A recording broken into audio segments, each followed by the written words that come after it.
Net JRF की exam को पास करके आप 25 लाख रुपए कमा सकते हो आज की डेट में, और संभावना है कि ये फेलोशिप बढ़ रही है और इसके चलते आप लगभग 35 लाख रुपए कमा पाओगे। इंडिया टुडे में छपी एक न्यूज के अनुसार बहुत जल्द आपकी जो फेलोशिप है वो बढ़ने वाली है। तो आज के इस वीडियो में मैं जान पाएंगे कि आज की डेट में जेआरएफ और एसआरएफ की कितनी फेलोशिप मिल रही है। 25 लाख रुपए आप बिना किसी मेहनत के एक छोटी सी एग्जाम को पास करके कैसे कमा सकते हो, इसके बारे में जानकारी देने वाला हूं। साहब हम बात कर लेते हैं कि कितनी फेलोशिप आपको मिलती है। यह है साथियों आपकी फेलोशिप की रूपरेखा। एक होता है जेआरएफ और एक होता है एसआरएफ। चलिए जेआरएफ और एसआरएफ को आपको समझा देता हूं। जो जेआरएफ होता है ना साथियों, उसमें 31,000 रुपए पर मंथ फेलोशिप मिलती है। जेआरएफ होता है वो 2 साल के लिए होता है और एसआरएफ 3 साल के लिए होता है। अब आपके मन में सवाल उठ रहा हो तो बताइए कि हम डायरेक्ट एसआरएफ क्यों नहीं कर लेते, जेआरएफ क्यों करते हैं? एसआरएफ की एग्जाम कब लगती है? तो मैं आपको बता दूं, एसआरएफ की कोई एग्जाम नहीं लगती है। जैसे ही आपका जेआरएफ पास होता है, आप पीएचडी में एडमिशन लेते हो और 2 साल तक, शुरुआत के 2 साल तक आपको जेआरएफ काउंट किया जाता है और उसके बाद में आपका प्रमोशन होकर आप एसआरएफ हो जाते हो। जेआरएफ का मतलब होता है जूनियर रिसर्च फेलोशिप, एसआरएफ का मतलब होता है सीनियर रिसर्च फेलोशिप। अगर हम 2 साल की फेलोशिप की बात करें तो साथियों 31,000 कैलकुलेट करके बताओ कमेंट में, 31,000 12 करेंगे तो लगभग ये साथियों 7,44,000 के आसपास ये पूरी फीस आ रही है। कितनी आ रही है साथियों? 7,44,000 इसका गुणा हो रहा है। और जो एसआरएफ में जो फेलोशिप मिलती है हमको, वो मिलती है 35,000। तो मान लो अब हम 35,000, अब देखो कितनी ज्यादा, 35,000 3 साल तक मिलती है ना, 36 करेंगे कितना हो गया साथियों? 12,60,000। कितने हो गए? 12,60,000 ये हो गए। तो लगा लो यार 12 और 7 18 लाख तो लगभग ये ही हो गए हैं। आइए अब मैं आपको कुछ बात बतला देता हूं, कुछ चीजें और समझा देता हूं।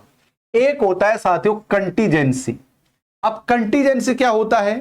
कंटीजेंसी होता है कि जब आप पीएचडी करते हो, जब जैसे पेन खरीदने के लिए, कॉपी खरीदने के लिए, फाइल खरीदने के लिए, प्रिंटर की इंक के लिए, प्रिंट आउटों के लिए, टाइपिंग के लिए, जो ऐसा कोई खर्चा होता है, यानी पीएचडी जब करते हैं ना, तो आपकी जेब में से एक चवन्नी नहीं लगती है। जो विश्वविद्यालय की जो फीस होती है ना 10-5 हजार रुपए, वो ही देनी होती है। फिर तो आपको कॉपी पेन खरीदने के हर चीज के पैसे मिलते हैं। ये लगा लो आप, मुझे मिले थे आपको मिलेंगे। देखो कंटीजेंसी क्या है। कंटीजेंसी में साथियों आपको शुरुआत के 2 साल तक 10-10 हजार रुपए मिलेंगे जेआरएफ के दौरान। तो मान लो शुरुआत के 2 साल तक आपको 20,000 रुपए मिल गए, ठीक है। अब जब ये 20,500 रुपए, 20,500 रुपए ये 3 साल तक मिलेंगे, यानी हर साल आपको 20,500 मिलेंगे। तो 60,000 मान के 61,500 मान लेते हैं, लेकिन मैं यहां डायरेक्ट 61,000 ही जोड़ देता हूं। तो आप देख पा रहे होंगे साथियों, आपको कंटीजेंसी पूरे 5 साल में 81,000 रुपए की मिल गई। 81,000 रुपए कंटीजेंसी, ठीक। अब एक होता है साथियों एचआरए, जो आप ना हाउस रेंट वगैरह होता है, जैसे आप कहीं रूम लेके रह रहे हो किस शहर में, तो आपको उनके पैसे मिलते हैं। अब कैसे कैसे मिलते हैं? आपकी मान लो कि फेलोशिप आपकी 35,000 रुपए है, मान लो आप एसआरएफ में, और 35,000 मान लो आपकी फेलोशिप, तो उस 35,000 का 24%, 16% और 8% मिलता है एचआरए। अब समझा देता हूं कैसे। मान लो आप भारत देश की जितनी भी मेट्रो सिटी हैं, दिल्ली, बॉम्बे, चेन्नई, ऐसे बड़े शहरों में रह रहे हैं, तो आपको प्यारे साथियों 24% का एचआरए मिलेगा, अर्थात 35,000 का 24% पर मंथ मिलेगा आपको। अब आप मुझे कमेंट्स करके बताओ सब लोग, वीडियो को पॉज करके, कि 35,000 का 24% क्या होता है, ठीक है। तो 35,000 प्लस एचआरए प्लस कंटीजेंसी, ये हमारी फेलोशिप हो जाएगी। अब 16% किसको मिलेगी? जैसे आप किसी भी स्टेट की राजधानी में रह रहे हो, जैसे मान लो आप जयपुर में रहते हैं, जैसे आप गांधीनगर में रहते हैं, अगर किसी भी स्टेट की राजधानी में रह रहे हो तो आपको साथियों 16% का एचआरए मिलेगा। ठीक है। और अगर आप डिस्ट्रिक्ट हेडक्वार्टर में रह रहे हो, यानी कि किसी भी स्टेट के जिले में हो आप, और जिले के अंदर आपकी कॉलेज है, यूनिवर्सिटी है, तो आपको 8% का एचआरए मिलेगा। ठीक है। तो अगर आप किसी भी बड़ी मेट्रो सिटी में रह रहे हो तो 24% एक्स्ट्रा मिलेगा। अगर आप राजधानी में रह रहे हो किसी स्टेट की में तो 16%, किसी जिले में आप रह रहे हो जैसे अलवर जिला है, इस तरीके से मतलब कोई जिले में रह रहे हो तो आपको साथियों 8% का एचआरए मिलेगा।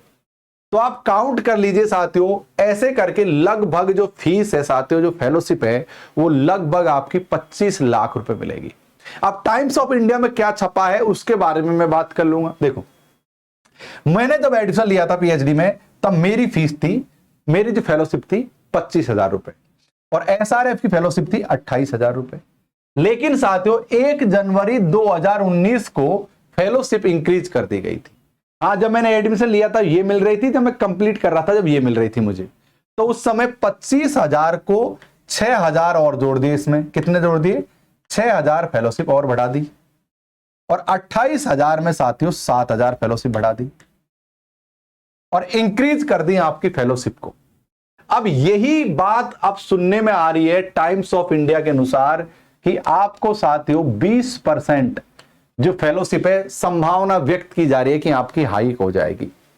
अगर आपकी 35,000 फेलोशिप है तो उसका 20% निकाल लो आप, यानी कि लगभग 10,000 8-10,000 रुपए यहां पर इंक्रीज होने की संभावना है। लेकिन अभी ऑफिशियली डेटा नहीं आया है, तो मैं इस चीज की पुष्टि नहीं करता हूं। अभी ऑफिशियली डेटा नहीं आया है, लेकिन इतना मान के चलिए कि आपकी फेलोशिप बहुत जल्द बढ़ जरूर जाएगी। इस तरीके से आप साथियों 25 लाख रुपए तक पैसे कमा सकते हो। महत्वपूर्ण बात बताने जा रहा हूं। महत्वपूर्ण बात यह है कि इस एग्जाम को पास करने के बाद आपको कुछ नहीं करना है, बस आपको पीएचडी में एडमिशन ले लेना है और 5 साल तक मौज करनी। उसके बाद साथियों आपकी ये फेलोशिप शुरू हो जाएगी, और एक स्टूडेंट के लिए 25 लाख रुपए का अमाउंट अपने आप में बहुत अच्छा होता है, बहुत बड़ा अमाउंट होता है, जिससे आप खुद के पैरों पर खड़ा हो सकते हो। जो आपकी आत्मनिर्भरता है आपके परिजनों पर, वो दूर हो जाएगी। जो एक मेंटली प्रेशर रहता है कि यार छोरा छोरी क्या कर रहा है, पढ़ नहीं रहा, नौकरी नहीं लगी, जल्दी नौकरी ले जा, घर में कर्जा ले रखा, ये सब चीजों से आप मुक्ति प्राप्त कर लोगे। मैंने भी ऐसे किया कि जब से मैंने एमए किया, एमए के तुरंत बाद ही मेरा पीएचडी में एडमिशन हो गया, तो तब से मैं साथियों एक प्रकार से अपना स्वयं का खर्चा खुद उठाने के लिए इसके बारे में मैं वीडियोज बनाता रहूंगा। इस सेशन में जुड़ने के लिए खूब धन्यवाद, शुक्रिया।